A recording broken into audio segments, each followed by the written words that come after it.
But first, there's one thing I'll say about Victorian Premier Daniel Andrews. It's that he's a master at the spin.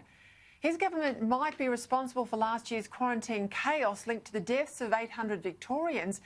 But if he's believed, well, Victoria's revamped hotel quarantine facilities are so good, the rest of the country is copying them. It's not about boasting, so this is just a fact. If it was anything other than a good system, then I doubt very much that other First Ministers across the country would have agreed to copy it. But of course, Andrews has never been one to let the facts get in the way of his fiction. But no one should buy it. If Victoria really does have the best hotel quarantine system in the country, why then do people in it keep getting infected at higher rates than interstate, with another 2 cases testing positive overnight, 2 yesterday, another guest a week or so ago, and hundreds of Victorians tonight in isolation? And if his new system really is as good as the Premier likes to boast, why is one of his main quarantine hotels, the Tullamarine Airport's Holiday Inn, now being closed down for a special clean that's so deep he's christened it a terminal clean? Is cleaning the issue here, or something else as critical perhaps as ventilation?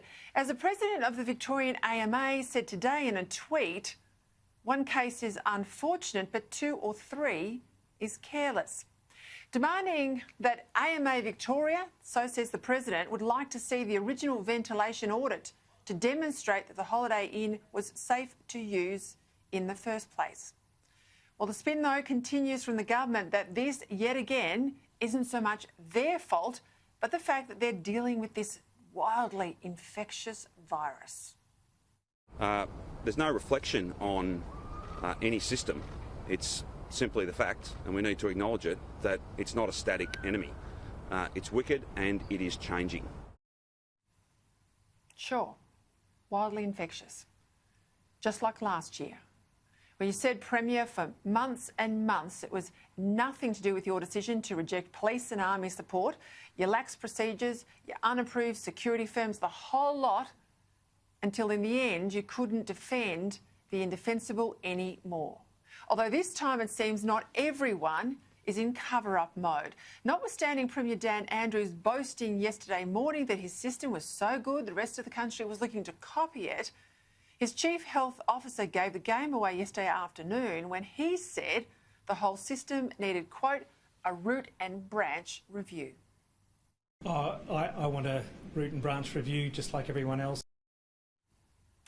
Only today, 24 hours later, it's back to being so good, everyone's copying Victoria. Only when pushed, well, the Premier couldn't provide the proof. I stand by your comments, though, that Victoria has higher standards than other states in the rest of the country when it comes to hotel quarantine. I've been very clear about the facts of these matters. I don't think that other states would be copying a model that was anything.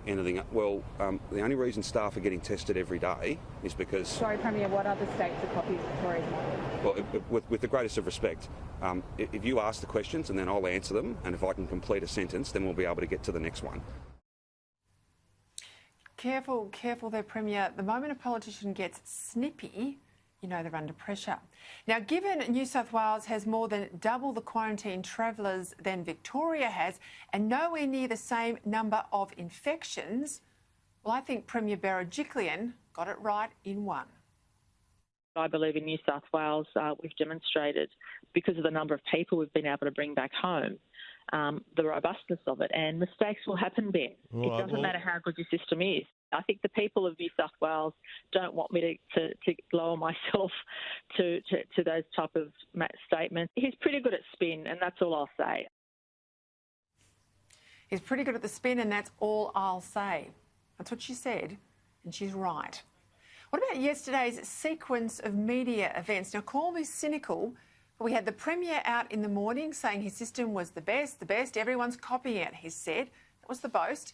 Yet nowhere to be seen when his Health Minister and Medico had to deliver the bad news that again it had failed, that there were more infections later on in the afternoon. Now, tellingly, the second press conference without the Premier occurred at pretty much the same time as the whole of the Melbourne establishment world and the football world was glued to Eddie Maguire's resignation statement from the Collingwood AFL presidency.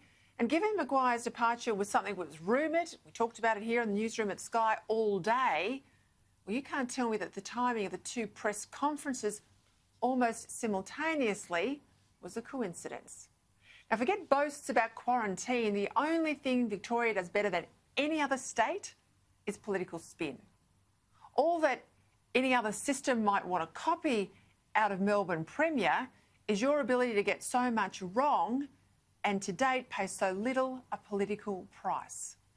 Of course, there are problems with Victoria's hotel quarantine. We've had a 3-month inquiry. Let's not forget, it reported 4 days out from Christmas. Trying to bury that report, weren't they? It cost taxpayers $5 million, another $7 million. We all paid for overpriced QCs, and all we got was this amnesia defence. Now, it beggars belief that the Premier could assert that the system that is linked to the deaths of 800 people last year is somehow this year the best ever.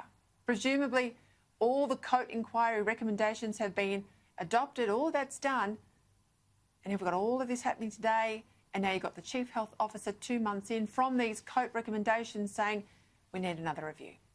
We need a root and branch review. That was yesterday.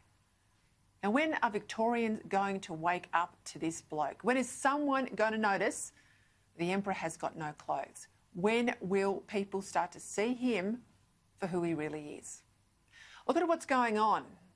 Only last week, there he was in the Parliament demanding he get given unprecedented emergency powers all the way through till December. Now, there's only one way to get past Dan Andrews' boasting and spin and to safeguard the quarantine system. All of this, it's all about our economy now. It's all about avoiding lockdowns. The only way to get past the spin is to have a National Royal Commission. National Royal Commission. No nonsense leadership needed here from the PM.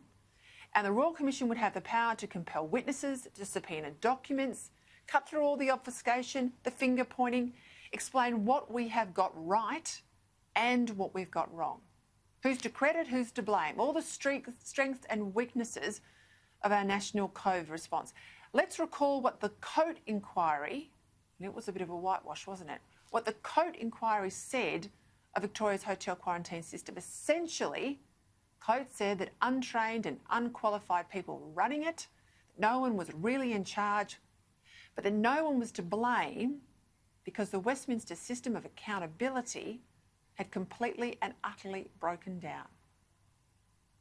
The only thing Victoria excels in right now is rat cunning. Rat cunning. That's why a National Royal Commission is vital as a matter of extreme urgency. Bringing back some integrity. And if anyone thinks in Victoria this won't get worse, they're kidding themselves. If you've got the same clowns in the circus ring, you're going to get the same circus.